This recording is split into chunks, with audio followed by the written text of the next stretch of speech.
Provide information on your current spouse, if current married, first, and then list all your prior spouses. So in current spouse, it will be spouse 1. Let's say I am married to, or you're married to, Lopez Edgar.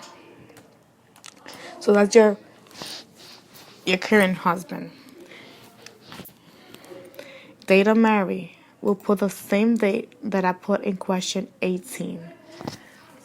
4, 10, and 9.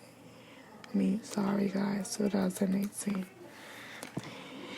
If you had previous spouses, you will do spouse 2. If you had one, you will do that, and you will put the divorce date.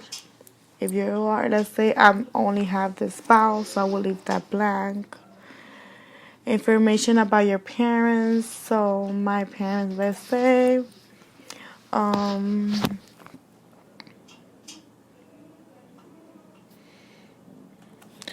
Rodriguez, Maria. Let's say that's my mother's name. So I will put in her date of birth. Let's say 4/31/1971, and she's obviously a female. Okay. And country of birth, let's say she was born Dominican Republic. City of town, Bonao. Country of residence, let's say she's currently living in the United States, so I will put USA. Parent number 2, father, it would be, let's say Rivas.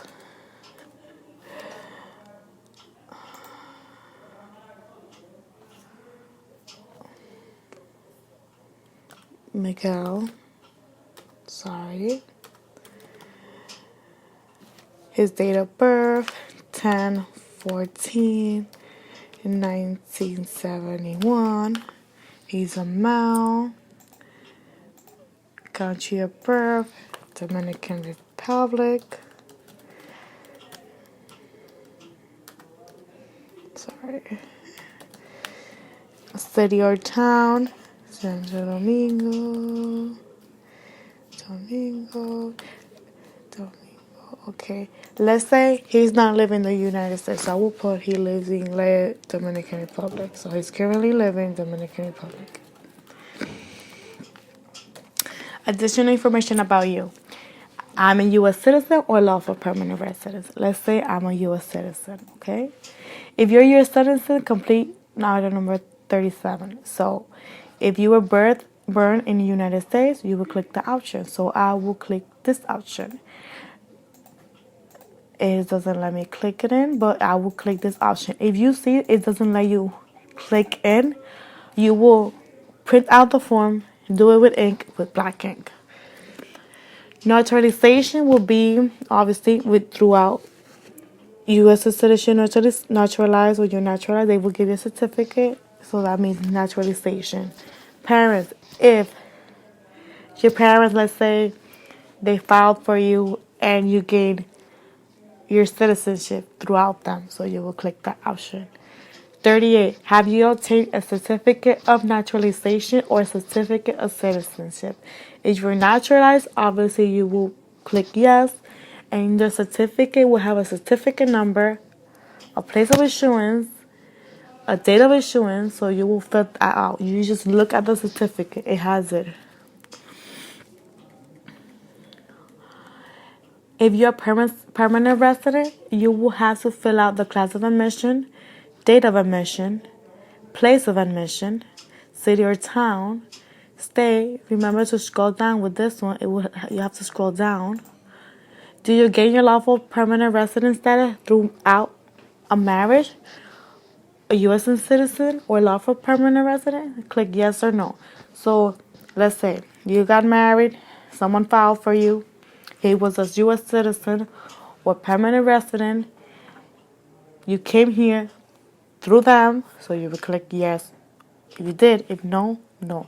And on 40A and 40B, 40C, and 40D, remember, look at your permanent resident card. The information is right there. You just have to look at it. Employment history. Provide your employment history for the last 5 years, whether inside or outside the United States. Provide your current employment first. If you're currently unemployed, type or print unemployed in item number 42. Let's say if you're not currently working, you'll put unemployed and you will leave every other blank.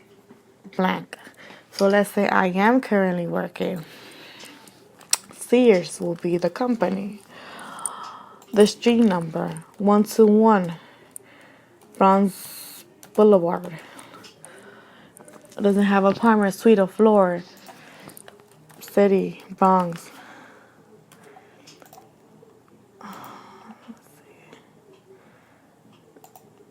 Click. So let's go down. New York. 10443. Let's say this will leave it blank. If you have a Providence, a postal code, but I don't have a Providence.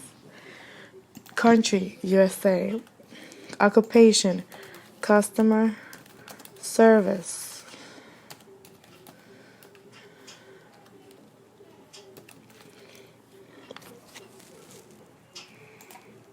Date.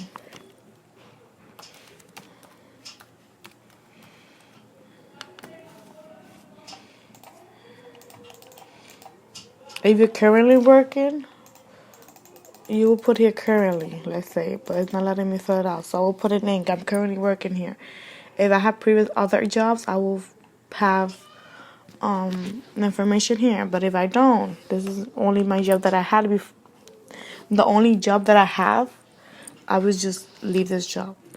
Part 3, biographic information. Provide the biographic information about you, the petitioner. You are the petitioner.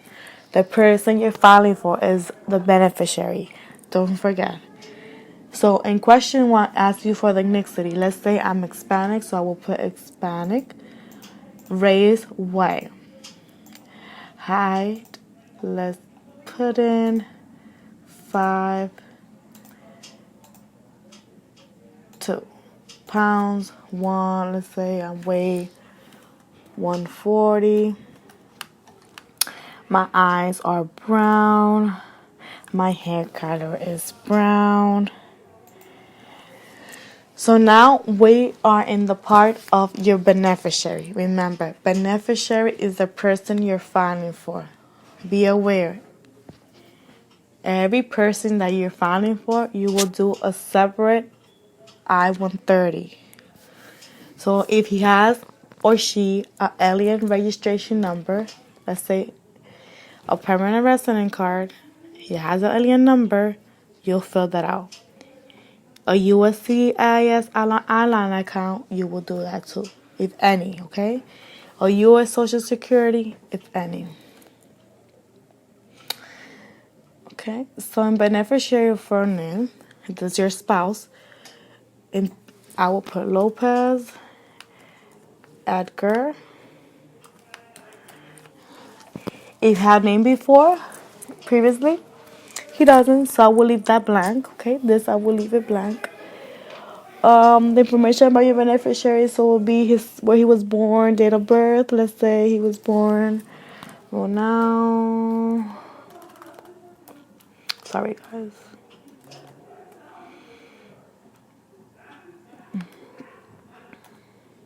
I'm sorry guys.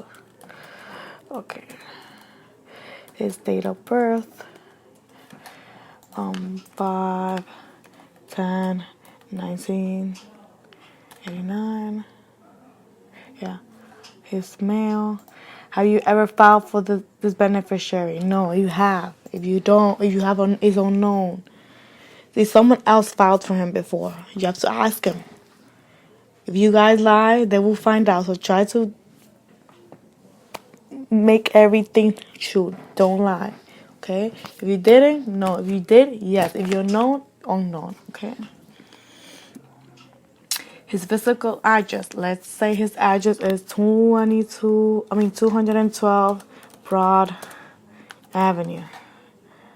Go now. If he lives inside the United States, you will click here. He has a zip code, you will fill information. But if he leaves foreign, that will just only put the country that he's living in. It depends on the address.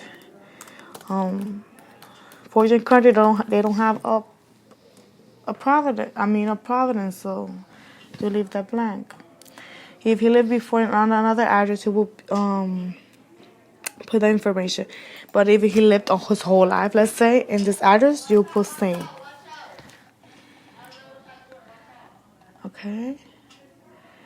In part 4, his mobile number. If he has a mobile telephone number, you write that in. If you got email address, you will write it in. So let's say he has a mobile number. So we put 212-545-6677. He has an email address, edgarlopez@gmail.com. How many times your beneficiary has been married? Let's say this is the only time he has been married, so you will click 1. If he has more, you put more than 1. So guys, have a blessed day. Keep watching my channel for next videos. Have a good day.